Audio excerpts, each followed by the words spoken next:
Hasil rapat Komite Stabilitas Sistem Keuangan atau KSSK menyatakan kondisi fiskal moneter dan sektor keuangan nasional tetap terjaga berkat koordinasi dan sinergi kebijakan antar otoritas.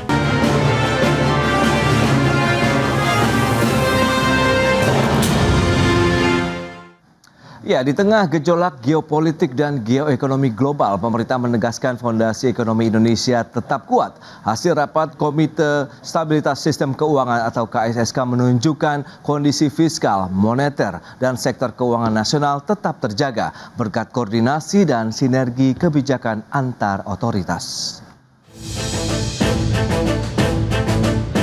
Hasil rapat Komite Stabilitas Sistem Keuangan atau KSSK menyatakan kondisi fiskal moneter dan sektor keuangan nasional tetap terjaga berkat koordinasi dan sinergi kebijakan antar otoritas. Ketua KSSK yang juga Menteri Keuangan Purbaya Yudisadewa menyebutkan stabilitas sistem keuangan pada triwulan 4 2025 tetap solid meski tekanan global meningkat. Purbaya menjelaskan dinamika ekonomi global pada akhir 2025 masih dibayangi ketegangan perdagangan Amerika Serikat dengan Tiongkok, serta kebijakan moneter longgar Amerika Serikat. Perlambatan ekonomi dan melemahnya pasar tenaga kerja Amerika Serikat mendorong The Federal Reserve memangkas suku bunga acuan sebesar 50 basis poin. Kebijakan tersebut diharapkan dapat menopang pemulihan ekonomi global dan meningkatkan arus modal ke negara berkembang. Di sisi lain, pemerintah optimistis ekonomi Indonesia mampu tumbuh lebih tinggi dengan dukungan konsumsi domestik dan penguatan investasi. Sehingga pertumbuhan ekonomi tahun ini diperkirakan akan mampu mencapai 5,4%. Pertumbuhan ekonomi keseluruhan tahun 2025 diperkirakan berada di sekitar 5,2%. Sementara pada tahun 2026, pertumbuhan ekonomi diperkirakan meningkat menjadi 5,4%. Ditopang kenaikan permintaan domestik, jalan dengan berbagai sinergi kebijakan dari pemerintah dan lembaga anggota KSSK lainnya untuk mendorong pertumbuhan ekonomi. Pemerintah melalui KSSK yakin situasi perekonomian domestik akan semakin membaik. Meski situasi global masih tidak menentu, namun arah kebijakan fiskal dan moneter yang pro pertumbuhan akan mampu menjaga peningkatan ekonomi ke depannya. Jakarta, Raharjo Patmo untuk IDX Channel. Ya, pemirsa, untuk membahas tema kita kali ini, sinergi kebijakan antar otoritas jaga resiliensi ekonomi Indonesia, kita sudah tersambung melalui Zoom bersama dengan Bapak Jimmy Gani, Ketua Dewan Pengawas Asosiasi Pengusaha Retail Indonesia Aprindo, kemudian Profesor Telisa Aulia Valianti, Ekonom Fakultas Ekonomi dan Bisnis Universitas Indonesia. Langsung saja kita sapa ini. Halo, Pak Jimmy, apa kabar? Baik, Mas Pras, apa kabar? Prof. Telisa, apa kabar? Kabar baik juga. Terima kasih atas waktu yang disampaikan juga tadi. Dan Prof. Telisa, apa kabar? Ya, baik, sehat selalu untuk semuanya. Baik, terima kasih. Sebelum membahas lebih jauh, Prof, seperti biasa, Prof, kita akan review bagaimana sih tadi sudah disampaikan KSSK menyampaikan bahwa kondisi fiskal, moneter, dan sektor keuangan kita ini masih cukup tangguh lah begitu ya di kuartal 4 tahun 2025. Apakah ini bisa menjadi fondasi kuat yang seperti sudah disampaikan oleh Pak Purbaya tadi untuk menghadapi tahun 2026 ini? Silakan, Prof. Ya, jadi memang kan kemarin KSSK-nya adalah hasil assessment untuk triwulan 4 ya, di mana triwulan 4 memang belum terlalu banyak guncangan. Maksudnya belum seguncang yang di Januari ini karena banyak sekali faktor geopolitik di Januari ya. Jadi kita tentu appreciate apa yang dilakukan bahwa dengan koordinasi yang kuat tadi, sinergi yang kuat telah menghasilkan sejauh ini ya dalam kondisi yang masih cukup aman. Yang seperti kami selalu sampaikan bahwa memang kita perlu mengapresiasi, namun kewaspadaan tetap harus ada seperti itu karena memang guncangannya kan sekarang cukup kuat ya. Jadi artinya ada tekanan-tekanan yang terjadi di pasar belakangan ke berbagai pasar ya, pasar falas, pasar saham, pasar obligasi dan seterusnya. Nah, namun kita tetap harapannya kan memiliki fundamental yang kuat gitu. Nah, harapannya sih KSSK nanti ke depannya akan lebih sinergis lagi gitu dalam sinergi kebijakan moneter fiskalnya karena tantangan ke depan ini akan lebih berat. Tapi tentunya stabilitas yang sudah terjaga di triwulan 4 ini benar bahwa bisa menjadi modal untuk menghadapi guncangan nanti di 2026. Nah, namun sinerginya nampaknya perlu lebih diperkuat disertai dengan komunikasi kebijakan yang kuat juga seperti itu sih. Karena ada beberapa hal yang tetap harus menjadi PR kita ya, seperti itu. Tapi kalau kita bicara laporan KSSK secara keseluruhan berbarengan juga kemarin dengan assessment IMF di Januari. IMF kan biasa melakukan assessment ya. Sejauh ini juga cukup baik gitu terhadap stabilitas sistem keuangan kita seperti itu. Hanya catatannya kan di bagaimana nanti kita kayak pelemahan rupiah dan lain-lain yang harus menjadi perhatian otoritas seperti itu. Baik Prof, tapi kalau kita lihat dengan beberapa informasi tadi yang sudah disampaikan juga bahwa memang akan melakukan assessment forward looking nih kalau KSSK sampaikan juga tadi di tengah ketidakpastian global juga yang masih terjadi sampai saat ini dengan koordinasi yang kuat antar lembaga atau antar otoritas sendiri. Nah, Anda melihatnya sendiri bagaimana Prof? Apakah ya benar-benar akhirnya koordinasi antar otoritas ini akhirnya yang akan menjadi benteng ekonomi Indonesia Prof? Iya, koordinasi itu memang sangat diperlukan ya, disertai dengan sinergi dan kolaborasi ya. Koordinasi plus sinergi dan kolaborasi. Jadi masing-masing otoritas kan punya kewenangan. Nah, kemudian bagaimana mensinergikan kewenangan tersebut karena ada KPI bersama seperti itu. Jadi yang harus dijaga oleh berbagai pihak kan kita tidak boleh ego sektor itu kan. Misalkan moneter dengan tujuannya sendiri, fiskal dengan tujuannya sendiri, tapi antara moneter fiskal ini kan bersama-sama ditambah dengan kebijakan strukturalnya dan nanti implementasinya. Nah, forward looking assessment itu betul sangat dibutuhkan karena gini, kalau karakteristik kebijakan itu kalau bisa kita udah bisa antisipasi apa yang terjadi ke depan sehingga bisa kita koreksi sekarang atau mitigasi sekarang. Karena kalau backward looking kan kita terlambat ya. Jadi assessment forward looking itu memang sering digunakan apalagi di dalam monetary policy, misalkan menentukan suku bunga acuan, itu pasti lihat forward looking apa yang akan terjadi bukan cuma data sekarang, tapi ekspektasi mengenai data ke depan seperti apa, misalkan Fed Fund Rate bunganya seperti apa, terus kemudian kondisi pertumbuhan ekonomi global seperti apa, inflasi global, kurs dolar di XY seperti apa, nanti pengaruh ke kurs rupiah kita, sehingga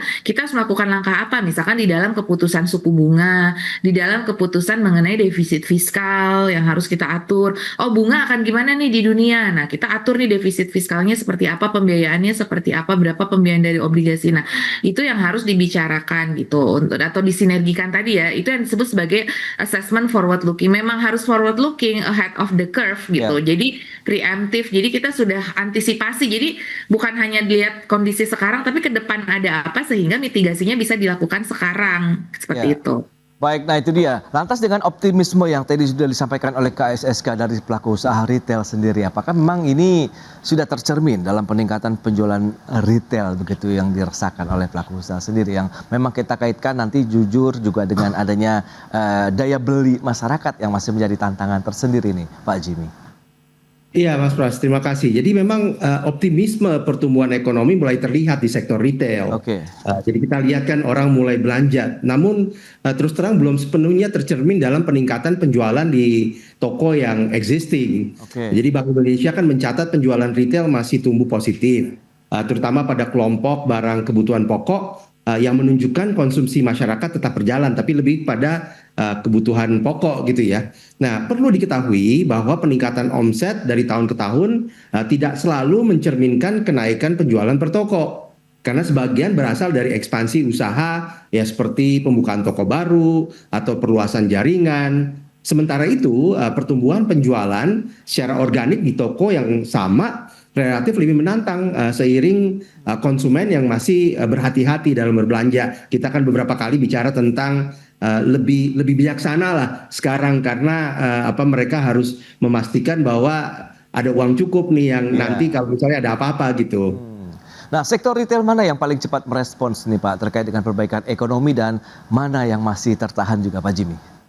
Nah, kalau kita lihat ya, karena tadi konsumsi dasarnya itu kan ya retail makanan dan minuman, itu tentu menjadi segmen yang paling cepat merespon perbaikan ekonomi karena merupakan kebutuhan dasar masyarakat dan dikonsumsi secara rutin kan, karena orang kan nggak mungkin ada krisis pun masa nggak makan gitu atau mengurangi dari 3 kali jadi sekali makan gitu ya.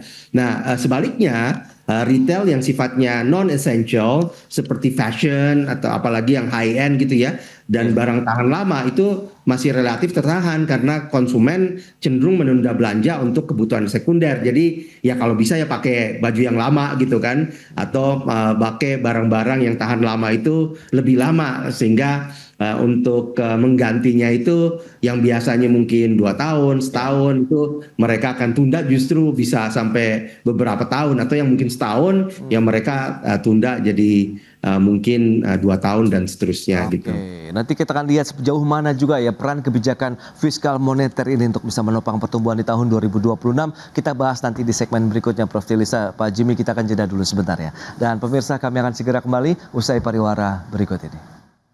Ya, Anda masih menyaksikan Market Review, pemirsa, dan berikut ini kami akan sampaikan data terkait dengan laju pertumbuhan ekonomi Indonesia di kuartal 1 sampai dengan kuartal 3 tahun 2025 secara tahunan. Seperti apa trennya? Ini dia seperti yang bisa Anda saksikan. Kuartal 1 4,87%, tadi 5,12% di kuartal kedua, kemudian kuartal 3 ada penurunan menjadi 5,04%, meskipun tadi Pak Purbaya menyatakan bahwa kuartal 4 potensinya masih di atas 5% lagi untuk pertumbuhan ekonomi di sepanjang tahun 2025. Dan bagaimana dengan pergerakan inflasi? Nah, ini juga perlu dicermati, yang menjadi salah satu mungkin beberapa poin yang membuat tadi BI rate, kemudian daya beli masyarakat juga yang tengah terjadi saat ini begitu, apakah tertahan meskipun tadi Pak Jimmy mengatakan sudah ada perbaikan di sana.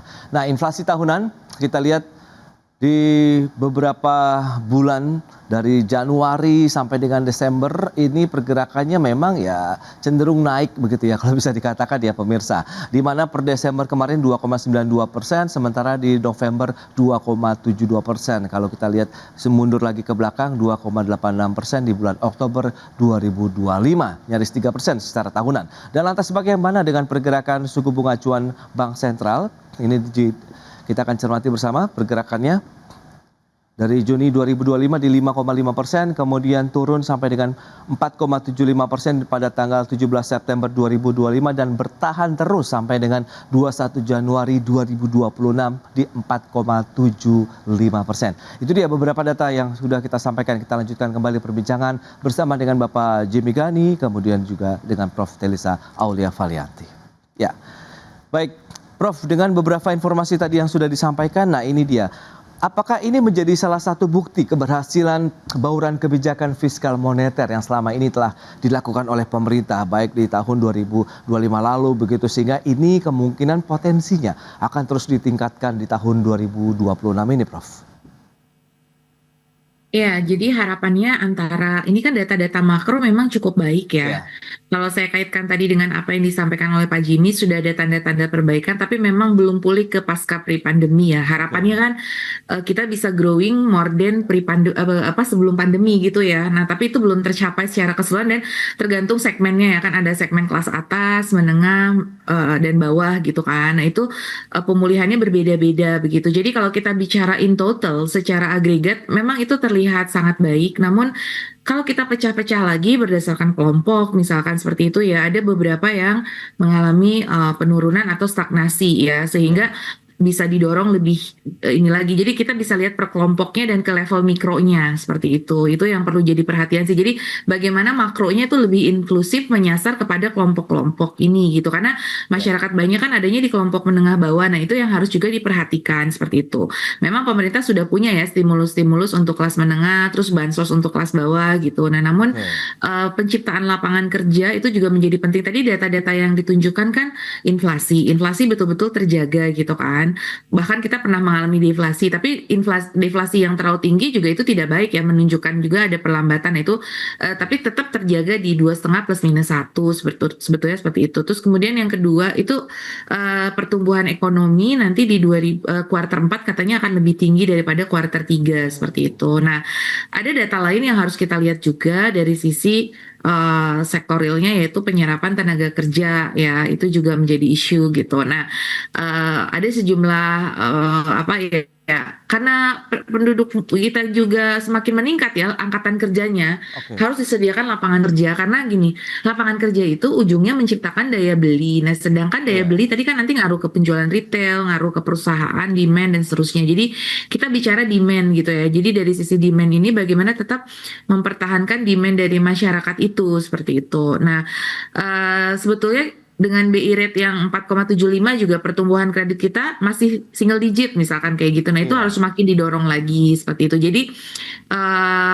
sebenarnya kita udah bagus, sudah on track. Cuma itu tadi kita akhirnya masih di 5%-an gitu ya. Betul. Nanti harapannya 5,2, 5,4. Tapi itu tadi dorongannya itu untuk nanti ke penyerapan lapangan kerja, kemudian ke peningkatan kesejahteraan masyarakat secara lebih merata. Nah, itu yang menjadi tantangannya gitu. Pemerataannya juga menjadi isu gitu. Jadi sinergi kebijakan moneter fiskal harapannya juga bukan berhenti di level data-data makro, tapi juga ke pemerataan, karena pemerataan ini nanti ke welfare masyarakat luas gitu, yang itu menjadi menjadi legacy bahwa ya pemerintah memang udah sukses gitu dalam menjaga, dan itu dirasakan oleh masyarakat dan inklusif serta berkelanjutan seperti itu. Jadi Prof, kalau kita bicara mengenai sektor ini, Prof, mohon maaf saya potong. Ini bicara mengenai mesin utama pertumbuhan ekonomi Indonesia itu di bagian yang mana? Kalau Anda katakan tadi perlu ada penciptaan lapangan kerja yang lebih luas lagi dan masif begitu, dan tetap ya paling tidak cukup resilient juga menahan gempuran tekanan ekonomi global begitu, Prof. Ya, jadi kalau kita lihat data pertumbuhan kita belakangan ini, sektor yang relate dengan food dan agriculture itu memang termasuk yang menopang ya. Jadi ini mungkin sejalan dengan program prioritas seperti NBG kan cukup besar di situ ya. Jadi kalau kita bicara di berbagai forum, saya juga kemarin baru bicara dengan forum para pengusaha dan lain sebagainya.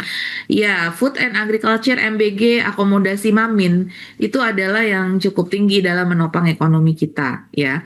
Kemudian yang kedua pasti sektor yang relate dengan industri dan pertambangan ya. Karena memang seiring dengan hilirisasi di sektor energi dan industri, energy and mining itu kan karena kita ditopang oleh nikel, mobil listrik dan lain sebagainya ya. Itu juga yang menjadi tren, itu juga yang menopang ekonomi kita gitu. Jadi sektor industri, pertanian itu kan adalah sektor. Nah, sektor-sektor lain seperti transportation and logistik itu juga cukup tinggi ya berkembang gitu. Karena transportation logistik ini kan mendukung aktivitas ekonomi gitu. Nah, untuk retail dan perdagangan ya relatif sudah pulih tadi ya. Cuma beberapa sektor itu masih seperti real estate gitu ya. Karena tadi milenial tidak membeli rumah gitu ya, itu juga agak sedikit tertekan seperti itu. Jadi namun untuk driver-driver utama ya masih di seputar pertanian ya yang kita baca, industri dan relate dengan akomodasi, makan dan minum. Ya, jadi itu juga ya wisatawan kita katanya meningkat ya, perhotelan, pariwisata itu juga mengalami peningkatan ya. Baik. Nah, dengan informasi tadi yang sudah disampaikan Pak Jimmy, apa yang bisa kita lihat begitu untuk industri retail sendiri? Apakah memang dengan kondisi tadi bicara mengenai tekanan harga, kemudian biaya operasional di sana, dan sejauh mana juga bahwa akses pembiayaan dengan suku bunga acuan yang masih bertahan di 4,75% ini memberikan ruang gerak yang cukup fleksibel atau tidak nih bagi pelaku usaha retail? Iya Mas Pras, jadi memang kalau kita bicara mengenai berbagai tekanan tadi ya, harga dan biaya operasional karena berbagai macam hal, kebijakan kendalian inflasi tentu sebetulnya membantu menjaga stabilitas harga di tingkat konsumen sehingga konsumsi tidak mengalami tekanan yang signifikan. Namun di sisi pelaku usaha, retail ini masih menghadapi tantangan kenaikan biaya operasional seperti logistik dan energi, kemudian juga sehingga efisiensi usaha kita menjadi tetap fokus ya. Kita mesti melakukan berbagai macam inovasi lah agar bisa lebih efisien, bisa harganya biaya operasionalnya lebih terkendali, sehingga pada akhirnya masyarakat terutama konsumen itu tidak terbebankan dengan peningkatan daripada biaya operasionalnya kita gitu. Baik, itu dia. Lantas sejauh mana dengan upaya yang dilakukan begitu yang menyatakan bahwa sistem keuangan masih tetap resilient, kemudian pembiayaan juga masih terus didorong supaya bisa double digit, tapi itu masih perlukah insentif-insentif yang dibutuhkan mengingat ruang fiskal juga di tahun 2026 yang cukup tight begitu, cukup ketat. Kita akan bahas lebih jauh nanti di segmen berikutnya, Prof dan juga Pak Jimmy. Kita akan jeda dulu sebentar, dan pemirsa tetaplah bersama kami. Ya, terima kasih Anda masih bergabung bersama kami dalam Market Review. Kita lanjutkan kembali perbincangan bersama dengan Bapak Jimmy Gani, Ketua Dewan Pengawas Asosiasi Pengusaha Retail Indonesia, kemudian dengan Profesor Telisa Aulia Valianti, Ekonom Fakultas Ekonomi dan Bisnis Universitas Indonesia. Nah itu dia Prof. Lantas bagaimana kalau kita bicara mengenai iklim investasi? Karena ini kaitan erat juga kan dengan bagaimana menjaga pertumbuhan ekonomi Indonesia dengan domain dari sisi investasi. Sementara di satu sisi tadi ya pertumbuhan kredit yang Anda sampaikan juga ya masih single digit, Prof. Kemarin November itu masih 7%-an begitu, silakan. Ya, jadi kemarin saya kebetulan juga ini ya mengetahui ada namanya ini kan kita punya indeks keyakinan bisnis gitu ya. Apakah perusahaan akan berinvestasi? Nah, salah satunya juga dari Kadin gitu, Kadin Pulse gitu, Kadin Business Pulse itu menyatakan bahwa 46% dari responden itu masih wait and see gitu. Jadi maaf 46% bisa ekspansi tapi sisanya masih wait and see. Jadi kecenderungannya masih dominan yang wait and see-nya gitu. Jadi mereka juga masih melihat ketidakpastian gitu. Jadi sebetulnya kalau kita bicara iklim investasi, ini kan sedang ada ketidakpastian global. Nah, apa obatnya untuk itu? Karena kan kalau ketidakpastian global kita tidak bisa terlalu banyak intervensi ya, kecuali melalui diplomasi kita di G20 dan sebagainya. Tapi itu kan istilahnya melibatkan banyak pihak ya. Nah, hal yang bisa kita kontrol adalah yang di dalam negeri kita. Jadi kepastian kebijakan di dalam negeri. Jadi misalkan ini ada peluang nih, misalkan investasi untuk mobil listrik atau investasi. Nah, tapi bagaimana nih atau solar panel gitu. Nah, apakah policy-policy itu mendukung ke arah sana seperti itu. Jadi selain dari perizinannya, juga bagaimana nanti ketika itu sudah bisnis itu sudah diimplementasikan, sustainability-nya seperti apa, jaminan kepastian berusahanya seperti apa. Nanti tiba-tiba ada aturan yang kemudian membuat kurang kompetitif atau seperti apa. Nah, jadi pengusaha kan pastinya gitu butuh kepastian karena yang namanya investasi itu kan keputusan untuk jangka panjang ya. Misalkan kita udah invest di SPBU, tahu-tahu nggak boleh impor misalkan. Nah, padahal kita sudah mendirikan SPBU itu sudah invest di lahannya yang cukup mahal, invest di SDM orang-orangnya, invest instalasinya dan lain sebagainya. Tahu-tahu kita nggak bisa mengimpor, nggak ada yang bisa kita jual. Nah, itu kan untuk dunia usaha hal seperti itu jadi yang sangat costly. Jadi mereka berhati-hati dalam melakukan investment gitu. Jadi makanya salah satu iklim investasi yang penting itu adalah jaminan kepastian bahwa usahanya itu bisa long lasting seperti itu ya, dan mendapat dukungan. Dukungan itu juga tidak harus berupa harus selalu insentif pajak, insentif pajak sweetener salah satunya, tapi setidaknya memberikan ruang untuk berusaha seperti itu kayak gitu. Nah, kemudian yang kedua sebetulnya pemerintah juga sudah bagus nih Mas, iklim investasi ini belakangan ini ada kanal layanan aduan debottlenecking untuk menciptakan iklim usaha yang kondusif, Satgas P2SP Go ID. Nah, ini harapannya dengan adanya layanan aduan debottlenecking juga apa sih yang jadi kendala gitu. Itu juga bisa diidentifikasi hambatan-hambatannya dan menjembatani pelaku usaha dengan instansi terkait. Contoh per 13 Januari sudah masuk 42 aduan. Nah, bagaimana follow up kepada aduan-aduan ini seperti itu. Jadi ini yang harus terus sudah bagus tapi dalam implementasinya perlu terus didorong gitu. Karena tadi banyak sekali negatif downside risk dari globalnya ini loh yang membuat pengusaha jadi wait and see. Makanya kita domestiknya itu harus mempercantik diri, membenah diri untuk tadi agar investor punya karena saingan kita kan berat, ada Vietnam, Malaysia, Thailand kayak gitu kan. Jadi kita harus bersaing dengan negara-negara yang berbenah diri. Nah, kita pun harus berbenah diri di domestiknya seperti itu. Itu dia, terus berbenah diri yang dilakukan oleh pemerintah. Termasuk di dalamnya adalah tadi upaya-upaya antar otoritas begitu ya, sinergi yang akan lebih ditingkatkan dan dikuatkan lagi. Nah, Pak Jimmy, Anda melihat bagaimana dengan sinergi, kemudian bagaimana kerjasama antar otoritas ini untuk bisa membentengi ekonomi kita ini tidak hanya tekanan dari global, bahkan dari dalam negeri sendiri. Karena banyak pelaku usaha, sektor-sektor usaha juga yang masih mengeluhkan banjirnya juga nih produk-produk asing yang masuk ke Indonesia. Nah, untuk retail sendiri masih aman nggak? Silakan Pak. Iya Mas Pras, ini memang concerted effort harusnya seperti yang tadi Prof. Telisa sampaikan. Jadi nggak bisa hanya satu sektor aja, karena misalnya sektor retail kan kita terkait dengan juga sektor manufacturing karena banyak barang-barang yang kita sediakan di toko-toko kita itu ya berasal dari manufacturing, ada juga yang import, sehingga kita juga tentu perlu melihat bagaimana kebijakan import tanpa tentunya hurting industri di dalam negeri gitu kan, misalnya fashion dan lain-lain. Kemudian kita bicara tentang tax, belum lagi kita bicara tentang perizinan, ini semua terkait gitu. Dan kalau misalnya kita berjuang sendiri, tentu hasilnya tidak akan sama dengan kalau misalnya concerted effort atau upaya bersama ini dilakukan gitu ya, termasuk dengan tadi menjaga kestabilan. Jadi bukan hanya kestabilan yang sifatnya makro di ekonomi maupun juga fiskal, tetapi juga kita bicara dengan mikronya yang kita juga harus benahi. Tadi seperti yang Pak Prof. Telisa sampaikan, kita harus bisa kompetitif nih. Kalau enggak, ya kita mohon maaf ini ya, saya harus sampaikan juga. Jadi nggak sedikit juga tuh kawan-kawan kita yang memilih akhirnya nyebrang ke Malaysia atau nyebrang ke Thailand untuk membeli barang-barang yang seharusnya bisa beli di sini gitu, sama gitu kan. Mungkin barangnya bisa kita produksi atau bahkan produknya itu berasal dari negara lain seperti China misalnya. Jadi ini tantangan yang cukup besar gitu, gimana supaya bisa bersinergi untuk mengatur kebijakan yang betul-betul menyeluruh sehingga kita bisa lebih kompetitif ya. Kalau nggak ada competitiveness tadi ya kita satu nggak dapat investasi, yang kedua juga devisa kita keluar karena cenderungannya orang bisa berbelanja di luar negeri gitu. Ya, dengan beberapa pekerjaan rumah yang tadi masih ada yang sudah disampaikan oleh pelaku usaha termasuk Prof. Telisa sendiri. Lantas bagaimana rekomendasi yang mungkin Prof. Telisa bisa sampaikan? Keinginan juga yang mungkin bisa memberikan satu solusi komprehensif begitu untuk bagaimana menjaga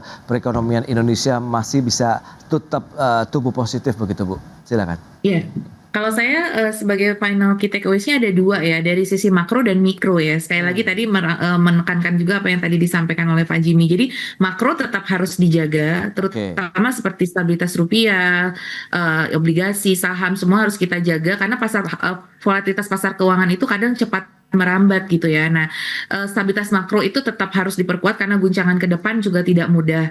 Nanti soalnya lama-lama kayak harga bahan baku gitu ya. Kita kan beberapa bahan baku tuh masih impor ya di electronics di mana. Jadi dengan adanya rupiah dan lain sebagainya takutnya ke inflasi dan akhirnya ke daya beli dan ujungnya nanti PHK gitu. Takutnya kan seperti itu. Nah, jadi stabilitas makro tetap harus dijaga. Jadi harapannya kredibilitas kebijakan bahwa misalkan tetap akan menjaga independensi kebijakan moneter, fiskal tetap akan prudent, itu tetap harus kita sound dan kita buktikan bahwa kita memang transparan dalam pengambilan kebijakan makro, dan itu kita jaga karena Indonesia sudah dikenal beberapa puluh tahun terakhir after krisis Asia kita belajar itu bahwa kita itu sudah cukup soundness untuk menjaga stabilitas makro itu dengan disiplin fiskal dan disiplin moneter yang kuat. Nah, itu harus kita pertahankan. Kemudian yang kedua dari aspek mikronya.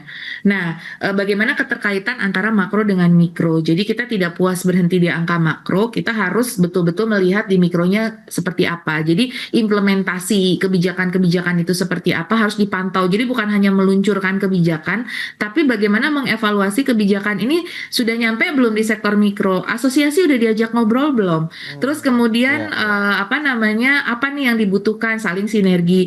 Oke, ada kebijakan, ternyata ada masukan. Nah, harapan kita pemerintah juga cukup bisa menerima masukan dari para pelaku usaha ataupun masyarakat sehingga di situ terjadi sinergi juga antara masyarakat dengan pemerintah, karena walau bagaimanapun masyarakat adalah sebagai stakeholder yang akan menerima dampak dari kebijakan tersebut gitu. Dan ada sense of belonging juga dari masyarakat terhadap kebijakan untuk mensukseskan bersama kebijakan kalau dilibatkan dan didengarkan apa sih yang dibutuhkan oleh masyarakat seperti itu. Dan daya saing kita tuh penting tadi ya, produk-produk lokal, kita mencintai produk lokal kita sendiri karena ya itu siapa sih yang menghasilkan lapangan kerja untuk kita ya, para pengusaha lokal ini juga ya yang banyak menyerap lapangan kerja di kita. Terutama di labor intensive sektor itu sih yang dan perlu terus dipantau pelaksanaannya. Yes, implementasi evaluasi terus-menerus yang dilakukan ya untuk menjaga sinergitas tadi begitu antar otoritas sektor keuangan kita. Pak Jimmy, terakhir bagaimana harapan Anda begitu mengingat dunia usaha tantangan 2026 ini kan sebenarnya tidak jauh berbeda dengan tahun lalu begitu Pak? Terima kasih Mas Pras. Jadi setuju banget dengan Prof. Telisa tadi.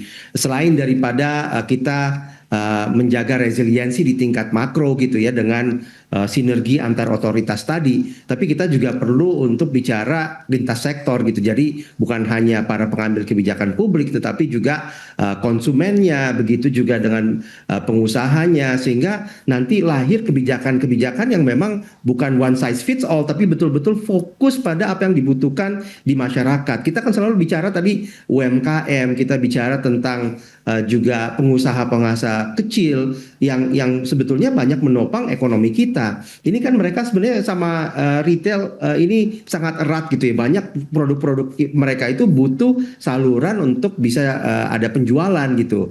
Dan kita memerlukan kerjasama dan jangan sampai nanti ada kebijakan-kebijakan yang di tingkat mikro yang justru menghambat. Ya, dan juga kita butuh misalnya ya kita lihat gitu kan di toko-toko kita ya yang kecil aja gitu ya, premanisme segala macam itu kan kita harus betul-betul kita jaga untuk tidak terjadi sehingga situasi kondusif, jangan sampai ada kebijakan-kebijakan yang justru menghambat, tetapi yang kita inginkan adalah yang benar-benar bisa dimanfaatkan oleh para pelaku ekonomi kita, termasuk retail. Baik, Pak Jimmy. Baik, itu dia beberapa informasi. Kemudian bagaimana rekomendasi yang sudah diberikan dari ekonom dan dunia usaha begitu untuk terkait dengan sinergitas antar otoritas sektor keuangan di Indonesia.